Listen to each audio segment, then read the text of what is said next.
Okay. Welcome back, everybody, to another episode of the Mosaic Podcast. I am so excited for today's guest and for you to meet today's guest, because the whole process of this podcast is to help you see things in people that you don't normally see, that when you look at them, to disrupt the first impressions that we have of people. And Beth, in the short time that I've gotten to know her, has completely disrupted the way I saw her initially. And I'm so excited to bring you into this conversation. Beth, welcome. I want to say hi to you, but I also want to let people know a little bit about who you are. And we're just going to read a short bio and then we'll get going. But I want to say hi and welcome before I do that. I'm so glad to be here, and thank you for having me. I'm really excited to have this conversation with you. I think it's going to be great. It is my absolute honor. Of all the things Beth has done, she is like a queen maker, and those are her words. And she's been that for about 14 years through her books, retreats, workshops, and spiritual wellness brand. She's equipped women, and we're going to talk about men too, but she's equipped women with the tools they need to reclaim their crown and step into their role of queen of their own life. The central idea of her work, and I want you to hear this, the central idea of her work is that every single person is a divine being and already has what they yearn for within them.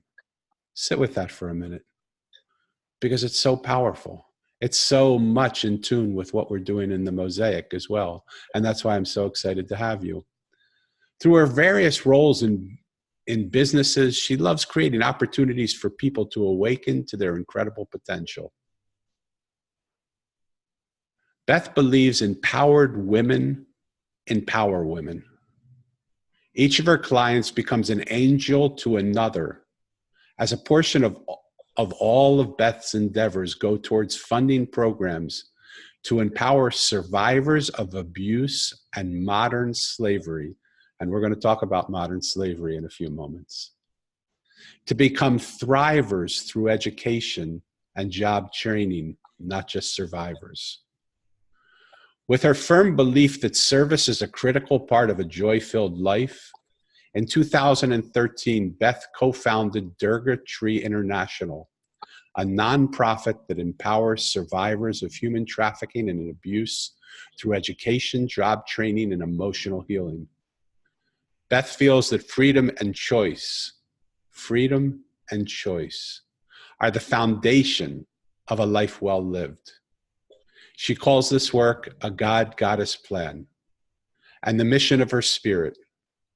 Along with her many other professional roles, Beth is now executive director of this incredible organization that has already helped hundreds of survivors become thrivers.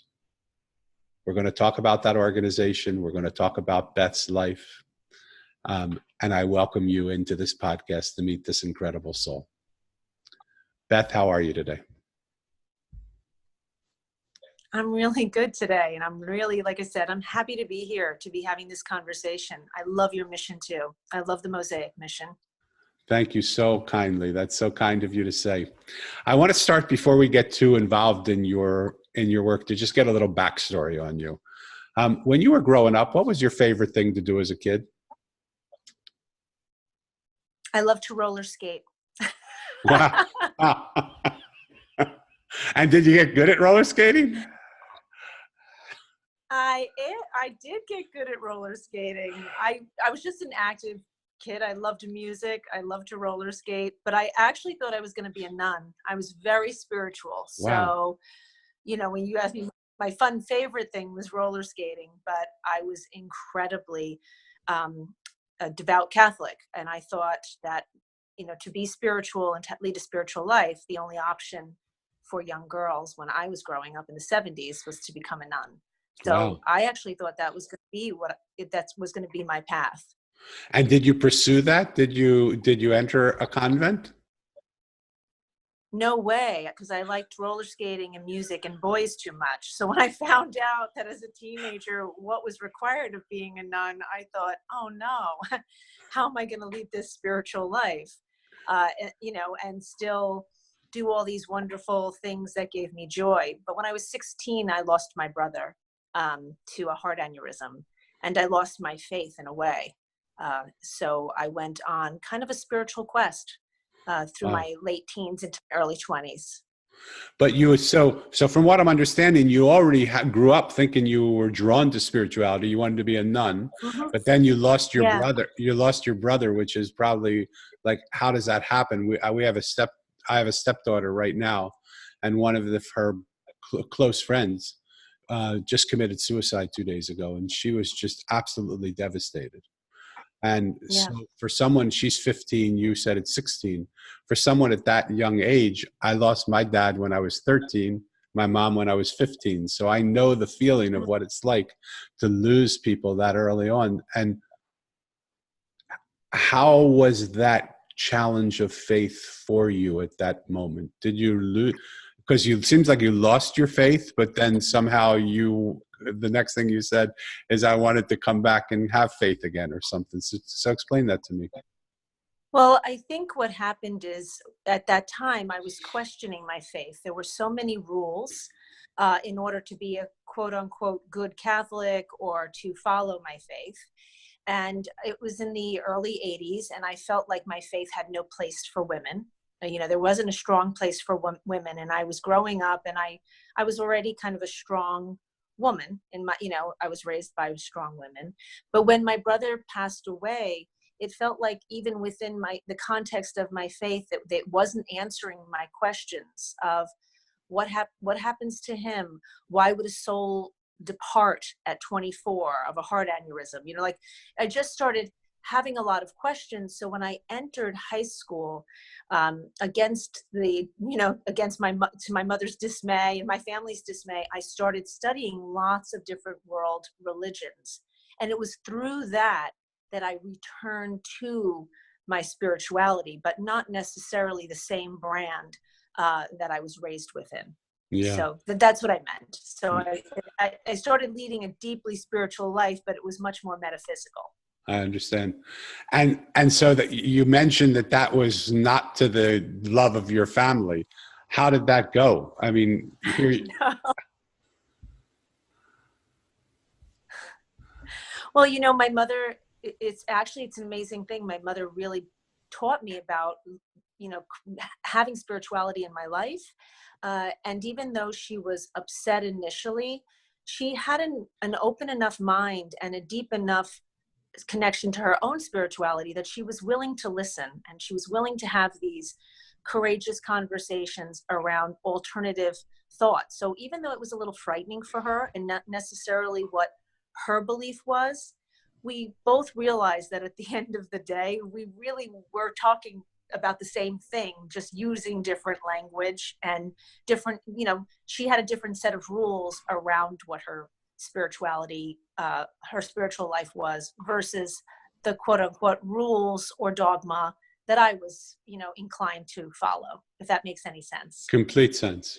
And one of the beautiful things that I love is that we get so used to seeing the world a certain way that when people see the same world slightly differently, we tend to want to disagree with them or fight them often. And if you look at the world we live in, that situation enumerates itself millions of times through the course of a discussion, because we're used to seeing what we see, and we're in that silo, and anything outside of that silo is not what we see, and we're scared of it. So it took tremendous courage at that age to Exactly. And so how does that whole experience shape who you are today, or does it? Oh, it absolutely does. I think how it shapes me is that I realized by studying it very in depth. I mean, I went out to Arizona and studied Native American mysticism for a while, and I studied Asian traditions and Middle Eastern traditions, and initially, and a lot of pagan traditions. I remember my mother saying, "Why are you reading books on witchcraft?" And I Right. said, "We're Celtic. Grandma used to sweep she kept a broom by the door, but she was so afraid." But when I created those conversations, she was less afraid, as I said. But for me, what I realized is, even though around the world we have these different cultural traditions that tie into our spirituality, we're very much the same. Yeah. We most of us want the same things, and it really starts with love and being seen and being respected, and again, freedom and choice. And so that really helped me to evolve, because I started seeing all of these beautiful traditions and recognizing that even though it wasn't the way I was brought up, there was so much beauty in the world, even though through diversity, there was so much beauty. Yeah. And so you speak a lot of your mother. How did your father play into that? Was he as accepting as your mother, or was he not quite as accepting? My father my father worked a lot of hours. We're, traditional Irish Catholic family. I grew up with my single aunt, my grandmother, my mother, maiden, mother, and crone in the house. My father loved and adored my mother. So if my mother was happy, he was happy. If my mother was unhappy with us, he was unhappy with us. Yeah. My father's spiritual life was very private. So no, he never even questioned what I was doing. He would question if I was making my mother upset or not. Wow. Wow. Wow. So, So sort of the old yeah, time, that's like my generation or my parents' generation of growing up, where the dad is the dad. He goes out, he makes the money, he takes care of the family, and then as long as everybody's happy, he's happy, pretty much, to some extent. exactly. But Exactly. as you were speaking, I had an intuitive sort of feeling, and so I just want to share this with you and see if it resonates. Please. Your ability at an early age to see other possibilities than just the Catholic faith for your spirituality seems to be exactly what you're doing now for the people that you're working with that are in other countries, living impoverished lives or being held slavery to certain companies that they work for, giving them below minimum wage for them, maybe $1 a day or a month or whatever it is. And so um, is that, do you feel that there's some truth in that somehow you were given the ability to see other possibilities for people, and that's what motivated you, because your own desire to be spiritual and find a new possibility of how to be spiritual satisfied that for you? Is that clear? I feel like I'm mumbling on. No, because I'm listening also with my heart. She said it's an intuitive hit. So, yeah, it makes sense to me, because one of the things, as I said, early on in my life, I realized that there was no one right path, even though we were all kind of walking to the same destination. Excuse me, I'm sorry, I don't know if this went out. Can you Yeah, see me? now you're back on. It went out Yeah, for a minute. yeah, I apologize. No Yeah, worries. we were, but there. So even though there's no one right path, what I realized is that if if I could create opportunities, even with my work and even in what I do now with for people, for survivors, if I could create opportunities, they would recognize or awaken to their own potential, but that they also could see that there's more out there. So I think that that's, some people have this, they're brought up that this is, especially in various third world countries, their mother, their father did this, and that's all they're going to do. And when they suffer a trauma, they're taken away from that way of life anyway. So when we help them to pivot, the whole world opens up for them. Wow. And that's it's an exciting thing to see and be a part of, actually. I can only imagine. I mean, I know it in Yeah, my life that a change of perspective changes your reality of what your life is you're looking at, right? exactly. And Exactly. and so, how did you get from where you were, a kid now, sort of seeing there's other ways, exploring various religions and religious practices, and really spiritual practices more than religious practices, to what you're doing today? What would be the connecting piece that made those two realities come together? Definitely my spirituality, because my mother is very service oriented, and she always told us that, there's a saying, to whom much is given, much is expected. And that's sort of the premise in my family. And my father was a bus driver, and my mother still felt like we were abundant. We had a roof over our heads, we had food. And so we could always give a hand up, not a handout, to somebody. And I love that idea that we should all be standing equally together, that we're not reaching down and feeling sorry for somebody, we're lifting them up to us. So I think that that's definitely the thread that's been throughout my entire life and my many careers that I've had. But I don't know, I think my spirituality has played a part in all of the work I do. If it doesn't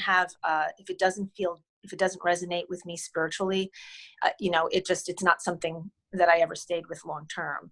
And I got married, I went through a really difficult divorce with little children. So, I had to turn back to, I was a massage therapist and a healer in my 20s. And, I left an amazing home and a thriving business with my ex-husband, and I had to kind of reinvent myself. And so I circled back to my spiritual practices and to the work that was filling my soul, which was my healing practice. Started building up my client base. So for people who are stuck in those places where you could have stayed but didn't, what would you say to them to help them lift them up, to put your hand down, and not down, but over even, and just lift them up to this place where they can find the courage to really recreate themselves? Or in the mosaic, I talk about it as the pieces that surround us are just the pieces that surround us. And the beauty of a mosaic is that if you're unhappy with the pieces that surround you, you can move the piece out. Unlike a jigsaw puzzle where every piece has to go exactly where it goes, and that's the beauty of it. Every piece has its place, but in a mosaic, no piece has its place. You can create a mosaic anyhow and any way you want, and if the piece is glued in there, you can even shatter the mosaic and still recreate it because it's made up of broken pieces, right? So what would you say to people who feel like they're a piece that's stuck in the place where they are, and they're too scared to take that journey out of that place because you went through a tough divorce, you recreated yourself, you left a religion that was your family religion. Like, you've already, in just a few minutes, you've made some monumental steps, and we haven't even gotten to some of the things that you're doing, which are huge steps, right? So what would be the one piece of advice that you would say to somebody at that point? Well, I can just tell you what I've told my many, many clients in my divorce work is, you're always a choice and your thoughts become your reality. And so if you are going to continue to stay in the past chapter, your life is a tapestry of the things that happened to you, but you are not what happened to you. You are eternal, you are divine. So if you're going to focus on an incident or a situation, you're focusing on something, first of all, that's outside of you and is already in the past. So, I've told my divorce clients, if you want to keep telling the story, you're staying in the last chapter of your life. And it's time to start writing the new chapter. And that's through changing your mind, choosing new thoughts, and honoring that that's a part of your tapestry, a part of your mosaic, a part of the story of your life, but it's not who you are. It's just a piece of who you are. I love that, because so often we think that who we are in this moment is who we are, but who we are in this moment is only who we are in this moment, right? It isn't who we are, right? And I love that in my book. There's a chapter called The Road Worker, and he says no matter how beautiful the road is, every road will eventually develop a pothole. And the beautiful thing about watching people with a pothole is some drive right around it. Some drive in it and ruin the front end of their car and get it fixed. Some drive into it, ruin the front end of their car, and hope nobody will notice and drive around saying nothing's wrong, but everybody sees it. But they don't want to disrupt the myth that the person's living in. But he says the most interesting one is the people that drive into that pothole and stay there and forget that just 2 inches on the other side of that pothole is a whole new world. And they forget about the glorious road that brought them. And that pothole is where we get stuck sometimes. So changing your thoughts, changing your reality. And to people who just say, I don't know how to do that. Like every time I try and do that, I just get stuck and pulled back to the thoughts that I have. Is there a technique or something you do with your divorce clients that you also do with the people that you work with in different countries that are not going through divorce, but are just going through adversity in their lives? What's the method? Oh, yeah. I think there's not just one method. There's lots of different exercises, and it's sort of like when you're, if you're in the same situation and you keep, like you said, if you stay in the pothole or you keep going, you keep going through the pothole again and again, you're going to get the same result. So it's also determining, people don't change unless the outcome that they're looking for is not the outcome that they want. Sometimes, being the wounded person is getting them the love or the attention that they think that they want, even though it's not what they want. So, making that change can be difficult because they're getting the attention or they're getting some sort of emotional energy from whatever that is, that woundedness. But if they're afraid to change, I always say, you start with your exterior environment. I love music and art.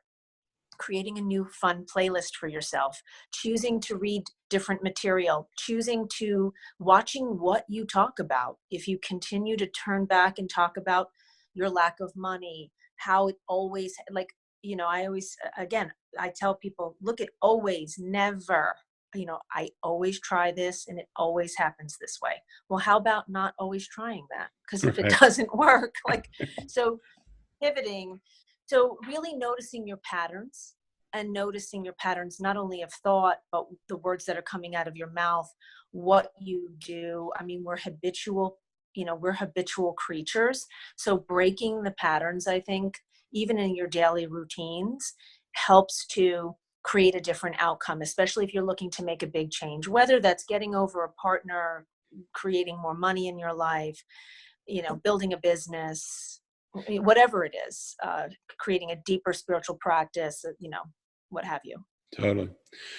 So one of the things that I've noticed in the work that I do and in the world that I live in is that most people don't go that deep. Most people don't take the time to actually get to know themselves. We get caught in the momentum of the life that we're living, and we continue to go to the same place for lunch and order the same thing we had yesterday. And we come home at the same time, and we work and we watch the same television shows, and we have the same conversations, and we do the same things, and we try, and we get caught in, as Alan Watts would say, we get caught in this cycle of making more money to continue to do the things that we don't like to do to impress the people we don't even care about. And so True. how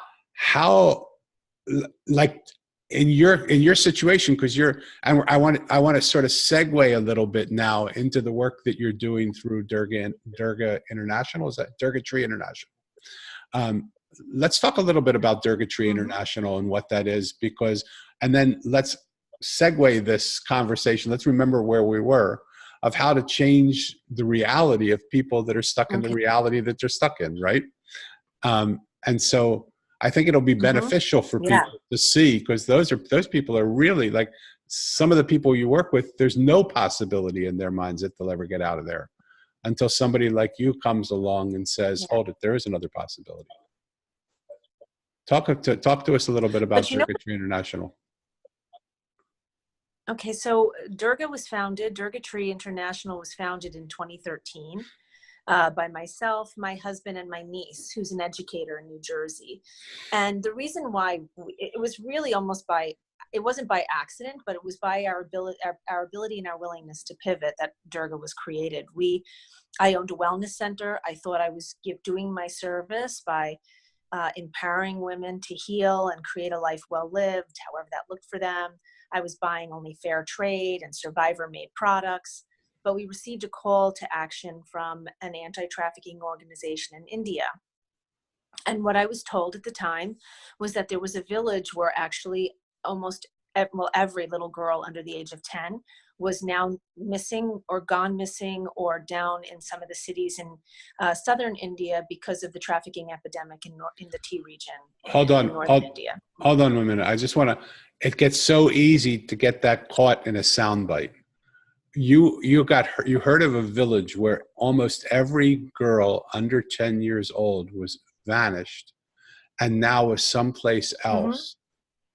I mean, was that was that like 10 people, 100 people, 1,000 people, 10,000 people? I mean, what were the sizes of those numbers? It was probably under 50 young girls when you consider the size of the village, but it was multiple villages where this was beginning to happen. And, you know, for me, and I mean, this is an interesting part of the conversation when we first talked last week, when I heard it, I am a mother of 5. I have 2 children. I have 3 stepchildren. I consider them all of my children. And so, but as a mother, when I heard it, I was angry. I was shocked. I was upset.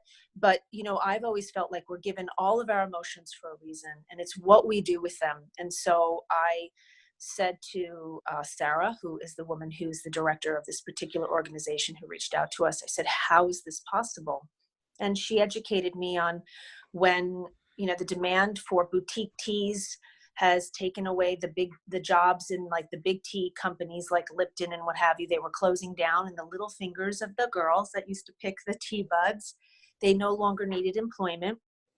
And traffickers were coming in and posing as people that were going to give girls jobs as seamstresses or in companies. And now these are families where they're poor, they're vulnerable, they're uneducated, they're not tapped into technology, and they think, my children are starving, but if I send my daughter down here, she's going to be able to make a living, send money back to the village, be safe, maybe get married. And so they were handing their children over to traffickers, and traffickers are sophisticated, and they know that. And so when Sarah taught me that, you know, educated me on that, there was just, I couldn't not act. And that's usually what I'll sit, I'll meditate through my spirituality, but then I go, all right, if this upsets me, if this causes an emotion in me, what can I do to throw some love at it? That's why our motto is love in action. Love it. So we started to talk about, well, what could we do? She was building a shelter. She needed $50,000 by a certain time. She had already raised a certain amount of money, but if she didn't raise this much, she was going to lose the property. And, you know, I sat down with my husband and Jess, and I said, there's more organizations like hers around the world that are not getting the big grants. They're not being seen, but they are literally helping the survivor. They're on the ground, they're looking at the need, they're addressing the need. And it's an organic approach that felt right for us. So we decided to create this organization, but also create this organization where we were creating a conversation around the world, that it's not happening in one country. It's not one person's problem. Because Durga has 8 arms. And Durga is the goddess that was created by 8 gods, because not one god could eradicate evil. They all had to figure out how to work together. So they created this goddess, and they gave her their tool or their gift. So each of the arms is a representation of the god's gift to her. But she's the Holy Mother. You know, she's one of the oldest deities in India. And the whole concept for us was many organizations working around the world to eradicate, you know, this growing epidemic, which is slavery. So we told Sarah, we're going to figure it out. We're going to raise the money, and we didn't know how. And it was a lot of phone calls, a lot of wine and cheese nights. It was $5 at a time. And that was in June. And by the following January, we had fully funded the $50,000, and we were off and running as an organization. And so, first of all, fabulous, and congratulations, and what a beautiful Thank you. story. And so what happened then to those girls? Now they're in the shelter. What? Because like some of the stories of India, and I love India. It's one of my favorite countries, and yet the casts and the stories and the treatment of women. Sometimes, you know, when a family has a child and it's born a woman, some in the olden times, now it's changing a little bit, but still in the places we don't get to see, they want to give the child up for adoption or kill there was stories where girls were killed because the parents are so poor they don't want to have to take care of the daughter, and they don't want, right? And so how now are they doing? Do you follow up with these with this organization that took these? Tell us about that. Yeah, no, so there's, I want to say there's 40, maybe 43 girls in the shelter now, in that shelter. Many of the girls that we originally helped have already been reintegrated or moved on. And, you know, most of them are doing fine. Some of them are not. You know, when the reality of trafficking is if you've been trafficked 20 to 30 times, whether it's sexual or if you've been abused, some of the girls don't make it. There is suicide, there's depression, there's AIDS, there's various diseases that they have. So not every soul makes it. And so our philosophy too is every soul matters, at one human life at a time, and it's quality over quantity. But what we do, one of our commitments is doing due diligence. So we know where all of the money is spent. And what we have found over the course of 5 years is that it's not enough to rescue and shelter a survivor. And so over the 5 years, our premise or our work has shifted but through conversation with partners, it's like I said, it's crazy. And I think this is where my spirituality, comes in, is I'm sitting in Guatemala, I'm in India, I'm in Thailand, and I'm saying, what do they need? And you hear the same thing. They need a job, they need to be educated, and they need to be economically empowered so they're not vulnerable to be trafficked, especially a mother. Because if a mother it's going to come between her child, she's going to traffic herself again to protect her child. And so many, many slaves recycle into the slavery market, even here in the United States, because they don't have other opportunities.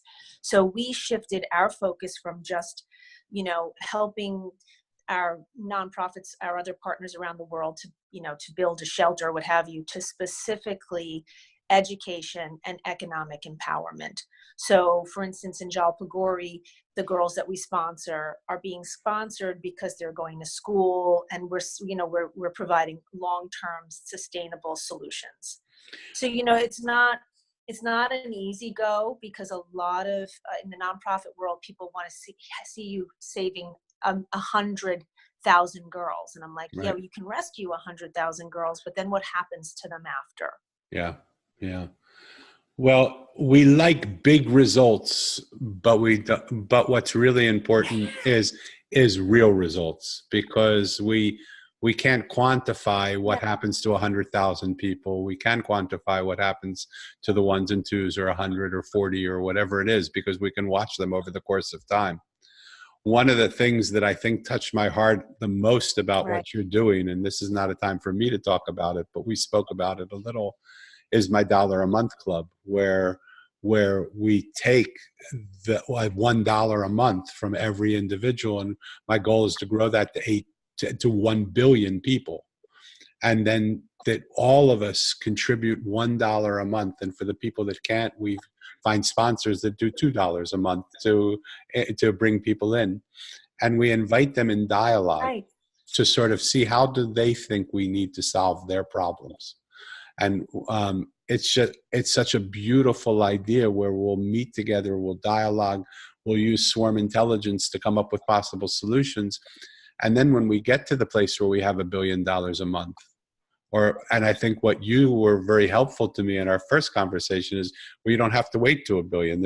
Get to 1 million, and then there's tons of places that $1 million a month could really help 5, 10, 15, 20 organizations to have something that they've never had. And so as we move, we'll continue to contribute to those places.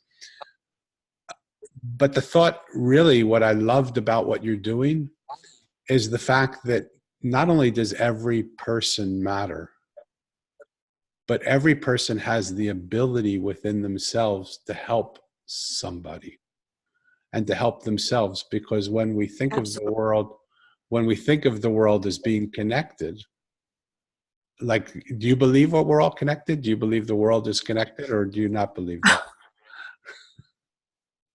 Well, I do. I think I do, but Right. I do a lot of talking. I do a lot of talking about that because I tell people, we have a lot of anxiety, depression. We have a lot of emotional and mental health issues here in the United States.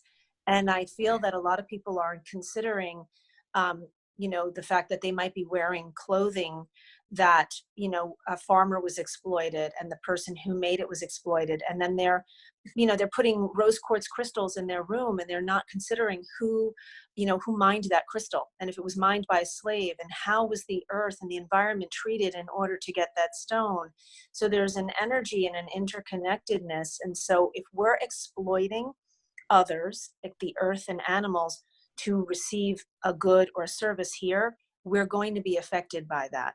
So I believe in a positive way we're interconnected, but I also think in a way that can be potentially the abstract of that, we're interconnected. And that's why we have a responsibility to each other and to the earth and to our animal and to the animal life here. So 100%. I adore you, because like, you took it also to a whole nother place, which is that if you think we're changing in time now from a world of form, which believes that everything is solid and this body is solid, so quantum physics is now showing us that our body is made up not of nothing solid. It's just made up of energy, and things are moving, and it's swirls of energy moving at protons and neurons and whatever. I'm not smart enough to know the scientific terms, but all that stuff moving in at speeds that there's nothing solid within us, to a world where we are knowing and starting to realize that our world is a world of energy. And so if that reality is true, which science is showing us is true, I'm going to have someone on the podcast in a few weeks who is a scientist who literally shows people that what you see is not at all real. It's just your perception. What you see is a perception, and your perception is what you think it is rather than what's real. But anyway, then what's also possible is the energy of how things are created affect the energy of what is created. And I love that you were talking about, I love that you're talking about that beautiful rose quartz crystal that we have in our room that we think has so much beauty, but when the earth is destroyed with no intention of its wellness to create it, or when people are enslaved and doing that against their will, but to make a dollar because that's the best option they think they have, that energy goes in, and we are so much more empathetic than we realize. All of that affects us, and we don't have any idea, right? So yeah, that's why I think some people go, I don't know why I'm sad. And I'm like, well, I think we need to look around, and how often do we write on a piece of paper and think, wow, this was a tree. Yeah. This was life force. And how blessed am I to have this tree? And when I was studying Native American spirituality, they talked a lot about that, this mindfulness of, it's not even about not using the tree or not using the plant or employing the person. It's about the mindfulness. And I think we've lost that because we're very busy and we've become disconnected, but we are all interconnected. That is my premise. That's my firm belief. So let me jump out of who I am and go into the voice of what I think what a listener might be saying now. I mean, this situation gets so overwhelming that it affects the food we eat, the clothes we wear, the products we buy. How do you reverse that trend? Because in a world where people are wanting to make a dollar and everybody's trying to get rich over somebody, or make a living, even not even get rich. They're just trying to make a living. To those girls that are sold to slavery with the thought that maybe I can give some money back to my family, they're not trying to get rich. They're just trying to say, how do I take care of myself? And the parents are saying, how can we rid ourselves of this burden or whatever and get them to be okay? How does that change? Like how does it's so vast, it's so overwhelming. How does it change? Well, I think first of all, we have to start having courageous conversations, and we have to honor our interconnectedness. I think it starts with honoring our interconnectedness. I love coffee. I'll just give you a perfect example. I love coffee. I love Guatemalan coffee. It's some of my favorite coffee. And, I'm pouring beans into my coffee machine and I'm thinking, who picked this coffee?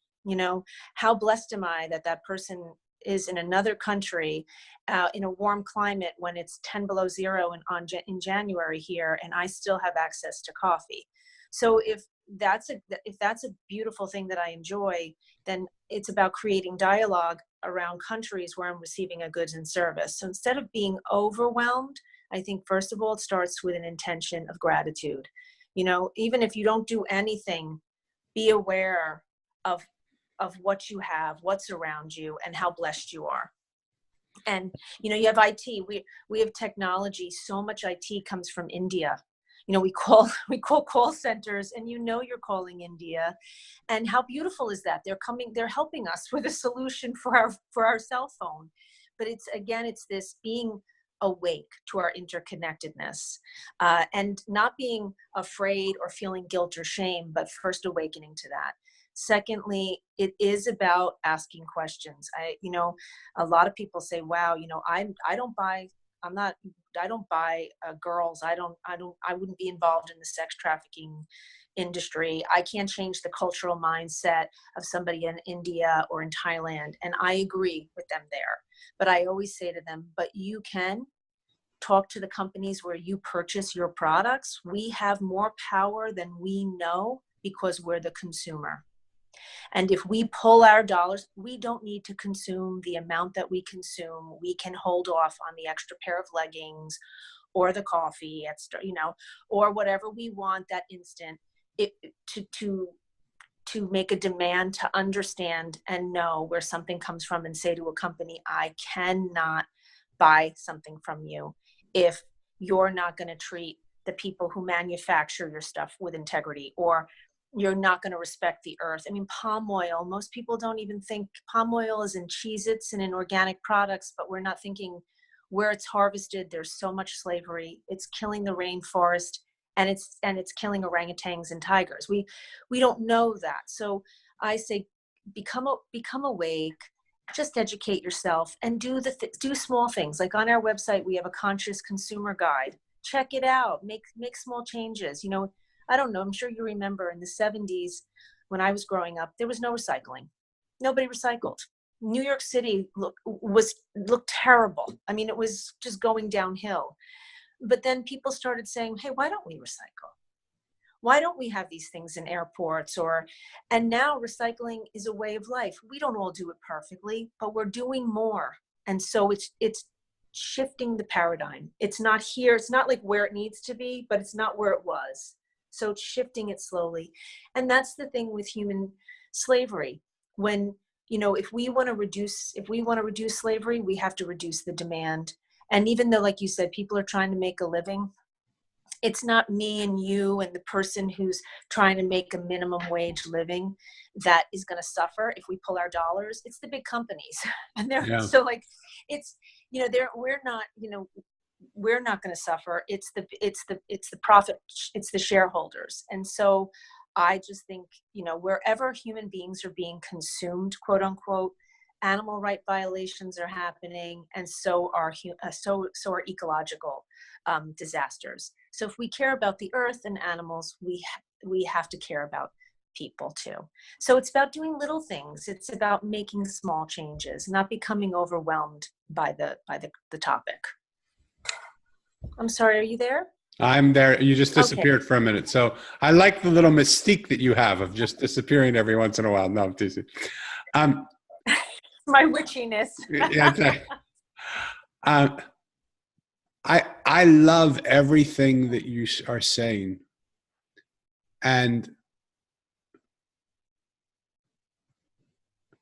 I just want to sort of sit with this idea with people and just invite them to sort of consider, how do we make that change? Because it's so prevalent in everything. It's prevalent in the food we eat. It's prevalent in the clothes we wear. It's prevalent in the cars we drive. It's prevalent in the computers that we speak to and the phones that we carry. It's prevalent in every single thing. And you say a word, and I notice every time you say it, it there's something in me that just pops up. Like I just can't stand the word, and it's slavery, because we sort of think that we've grown past that place where we're slaves, right? But it's such an ugly word, and it's happening so much right in front of our eyes. Forget about the fact that we're slaves to our own desires, or we're slaves to doing things the way we think they should be done. But there are people that are working in slavery. And we're about to colonize the moon. And these are problems that should be gone. These are things that we thought we solved a long time ago, but we haven't solved them at all. And so, does Durga Tree International have sort of a system or a way, or is it? I know you're helping the people that are enslaved, but how about just me and you and all the people that want to say, hold it, I'm incensed by this. And I want to put my love into action. I want to change this. I want to become a part of something that will help this eradicate. Does Durga Tree have a way for them to contribute or volunteer or become a member, or like tell us the way someone can get involved? Because if there is, like, I listened to it and I sit in awe. Like at first I think, well, it's so big, how will we ever conquer it? But it's so pervasive, how will we ever do anything? But the beauty to me is that one person has the power to change the entire world. Do you take a look at somebody you take a look at somebody like a Gandhi or a Martin Luther King? They didn't even have the internet in those times, but they just stood for what was true. And people believed in what was true. And so there comes a certain point in time where what is true is more important than what I need or what I think I need. Like, we have to start to get back to what's true. Right. How does Durga Tree International help bring people back to that reality? Or does it? I mean, is there something else that does it? Well, I do. No, I think we do. I think, we're doing it on a small scale. We intentionally decided to grow organically.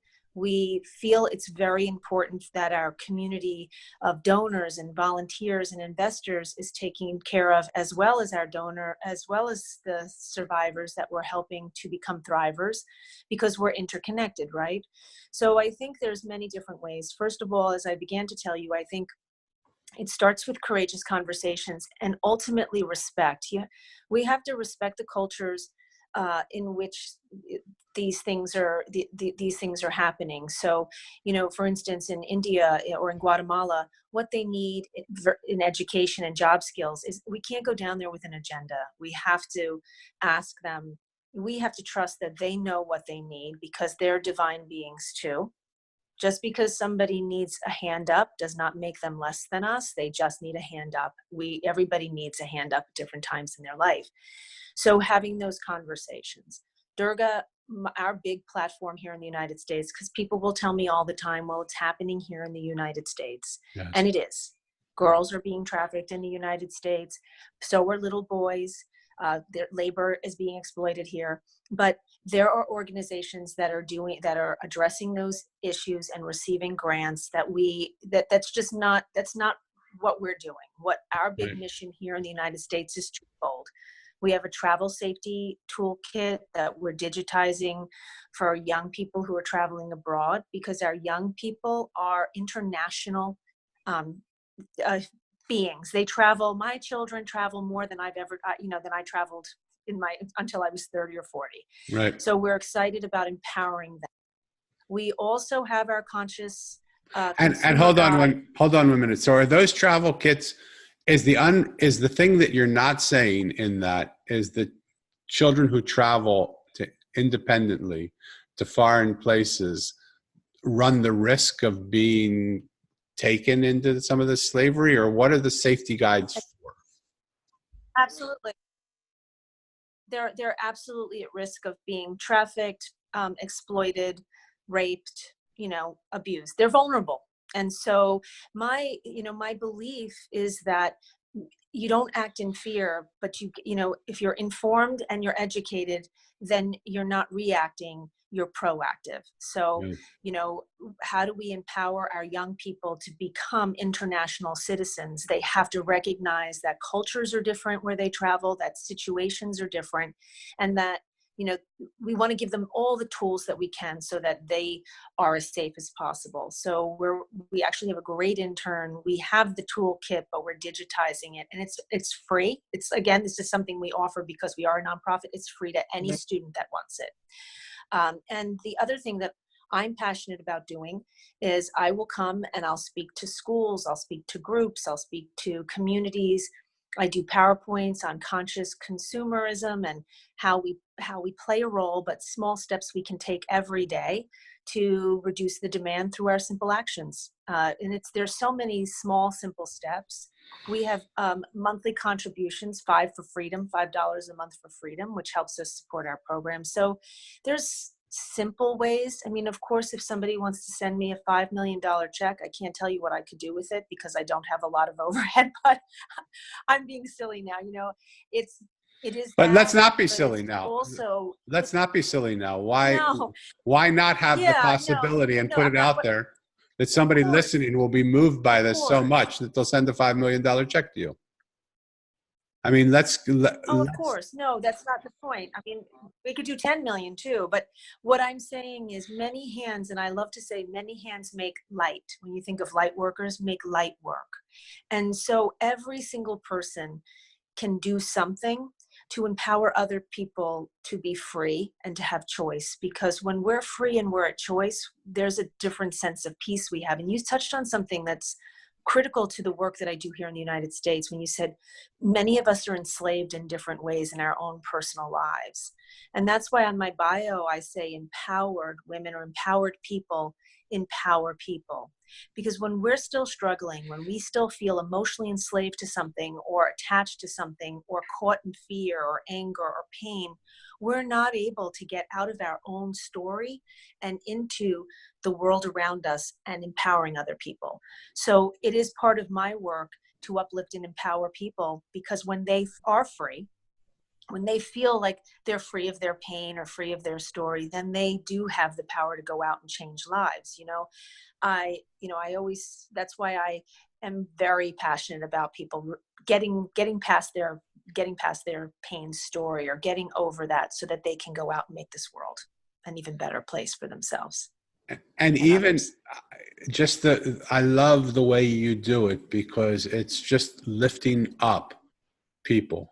It's not teaching, Mm-hmm. it's not lecturing. It's just basically one of the things that I want to see happen is the whole paradigm of our world change from a vertical reality where these are the fixers and these are the people that know and these are the people that need fixed, and the fixers make a lot of money on the people that they're fixing because they hope that they're going to fix them, and it never really works, or it works a few times, and and people go to another fixer to fix them, right, to fix them again, to a mosaic reality where everybody is on the same table, everybody's at the same level.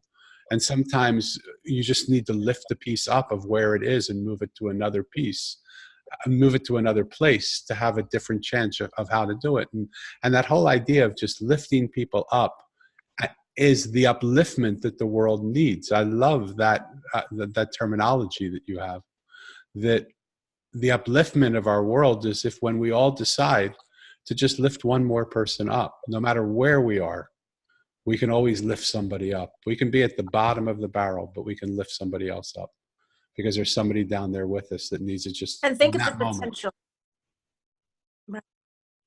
And think of the potential we're missing when we decide to judge somebody by what they've gone through, or even ourselves when we decide that we are what happened to us. You know, one of the things that I'm the most amazed at is when I have been with survivors, you know, as young as 4, you know, think of a little one as young as 4 years old who's been trafficked and can run around with bubbles and loves being on a swing set and is just thrilled to be a little girl again and knowing what happened to her.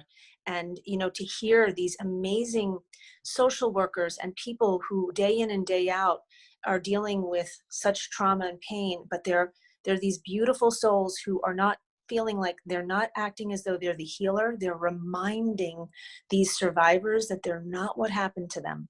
Love it. That they are these infinite divine beings. They suffered something terrible, incredibly, there's no, you know, there's no words for that, but that is not who they are. That happened to them, but who they are is timeless. It's perfect. It's love. And it's amazing to see them do art, and they look at the art or they create jewelry and they realize, wow, I'm an artist. I have so much beauty in me and I can create this beauty. And so that's why when I do my work here with people, I tell them, if a survivor can overcome that, you can overcome your limitations. It's Love about it. tapping into your divinity. And I can't do that for you. Nobody else can do that for you because you already have it inside of you. It's perfect. You're perfect. That's my So biggest frustration, is when people are like, I'm this and I'm that. I'm like, no, you're awesome. that's You're right. amazing. So I think you already answered, like, we're at the place where we're going to have to wind down, because we, like, this, we could talk for Yeah. forever, and I love it. But the 2 questions I always end with, the first one is, if there was one thing from everything you've learned, from all that you've seen, from all the experiences you've had, that you could share with the world right now, and you could say it without anger and it would be heard without judgment, what would be that one thing that you would want to share with everybody? We really are one human family. We are, and I really want people to listen to that. We are one human family, no matter what color you are, no matter, and color really, that's, you know, no matter what race you are, no matter what religion you are, no matter what your economic status is, your, you know, your gender preference, your sexual preference. We are one human family, and we all want to be loved. We all want to be seen and respected and honored and lifted up. And if we could love each other well, I mean, just love and accept each other, not always agree with one another, but love and accept each other, it would really change the world. It would change the world. If we stopped pointing fingers at one another and we started having conversations, we could change this world and listen to each other. I think you've read every page on my website, or just talked to me more than we have. We have, right? I couldn't agree more. So I know the world has come a long way from the world that where people were tarred and feathered, or people were beaten. But in some ways, the world hasn't come that far. And so when you dream of the world that you wanted to hand over to your children and to your children's children, is this the world that you wanted to give them? No, and that's why I'm an abolitionist. I'm, you know, I'm not afraid for my children. I don't operate from fear or anger. I feel those feelings. I operate from love, and I want the world to be a better place for my children. I want it to be safer. I want there to be more tolerance and respect and love. Not necessarily, as I said, not always, I'm not pouring pink paint over the world. Right. There's gonna be strife and pain, but I want it to be safer, cleaner, more love filled. And that's why I do what I do, because I don't believe in talking the talk. I feel like you have to walk your talk. Love it. And there's a great saying, if you call and no one answers, go anyway. I And love it. so that's one of my beliefs too. You know, sometimes I walk this walk with many people and sometimes I walk it alone, but this is my mission, to make people more aware of their interconnectedness and empower more people so they can go out and love and empower others. So, I mean, we are so in sync. I love it. And you would think that we've been talking for hundreds of years together. This is what our second conversation. So We might have been. But I want to just highlight how much when we have the time to have conversation, how much harmony and synchronicity we find and how much connectedness we find. If you were to give one simple thing, like the world's complex, solving the problems of the world can be hard to imagine. But if you could give one simple practice that people could do today, what would be that one practice? Listen with love. Either you're a mind reader or you know me or we're just more connected than I can ever imagine. But that would be exactly, I think when the world starts to listen rather than talk, when we stop trying to be inspiring and start to inspire, everything in the world changes. And we are so much more connected. I want to just thank you, Beth, so much for being on the show.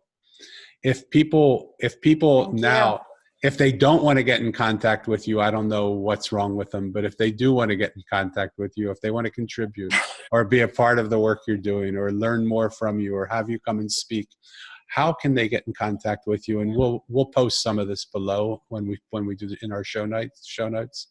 But can you give them how would they get in touch with you? What's the best way? We have many ways. I have a website. It's bethtiger.com. But Durga has a website. It's Durga, D-U-R-G-A, Durga Tree International.org, since it's a nonprofit. Okay. Durga Tree is on Facebook and Instagram. I'm on Facebook and Instagram. So just there's so many ways to reach out to us. And we'd love to have people be a part of our community. Okay. And again, we will post all of that underneath it. Great. Thank you so much. I just want to take a moment and summarize, Thank you. if I can, while you're here. There's no one that would look into the world today and say it's an easy world that we're living in, that it's a world without problems, that it's a world that is easy to change. But unless we all somehow put a hand out to lift somebody else up, like Beth is saying, and give people the opportunity to see a different perspective, to see the world slightly different, to take a situation that seems like it has no solution and to offer a solution or to offer a different perspective or to come together to brainstorm how to find those solutions. That really is what the mosaic is all about. That's really what Beth is all about. And I know offline, Beth, I want to have lots more conversations with you because I believe the work of the $1 a month club that we're starting and the work that you're doing have to coexist together. And we have to bring you into that, and we have to grow together to create. Here's what I see. So many organizations on their own are doing amazing things. It's time to mosaic all of those organizations. I don't care if it's called the mosaic, it doesn't matter. The image is just easy to see, but we have to mosaic the pieces of all of that together so that we help each other and support each other in making the change, because one person can do a lot, but connected, we can do everything. Right. So it is with that in mind that I say thank you for tuning into this podcast. Beth, thank you for sharing your time with us and your expertise. And I hope this is the beginning, not the end of an amazing relationship. Me too. Thank you so much for having me. It was really great to have this conversation. Truly, really, it was a blessing. It's my pleasure. And thank you for the work you're doing. Okay. Until next time, we'll see you later.